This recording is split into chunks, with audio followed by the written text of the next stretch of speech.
اے ایمان والو، نہ تو اللہ اور رسول سے خیانت کرو اور نہ اپنی امانتوں میں خیانت کرو، اور تم ان باتوں کو جانتے ہو، اور جان رکھو کہ تمہارا مال اور اولاد بڑی آزمائش ہے، اور یہ کہ اللہ کے پاس نیکیوں کا بڑا ثواب ہے۔ مومنو، اگر تم اللہ سے ڈرو گے تو وہ تمہارے لیے حق و باطل کا فرق ظاہر کر دے گا اور تمہارے گناہ مٹا دے گا اور تمہیں بخش دے گا، اور اللہ بڑے فضل والا ہے۔ اور اس وقت کو یاد کرو جب کافر لوگ تمہارے بارے میں چال چل رہے تھے کہ تم کو قید کر دیں یا جان سے مار دیں یا وطن سے نکال دیں،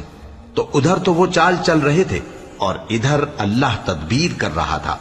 اور اللہ بہترین تدبیر کرنے والا ہے۔ اور جب ان کو ہماری آیتیں پڑھ کر سنائی جاتی ہیں تو کہتے ہیں یہ کلام ہم نے سن لیا ہے، اگر ہم چاہیں تو اسی طرح کا کلام ہم بھی کہہ دیں، اور یہ ہے ہی کیا، صرف اگلے لوگوں کی حکایتیں ہیں۔ اور جب انہوں نے کہا کہ اے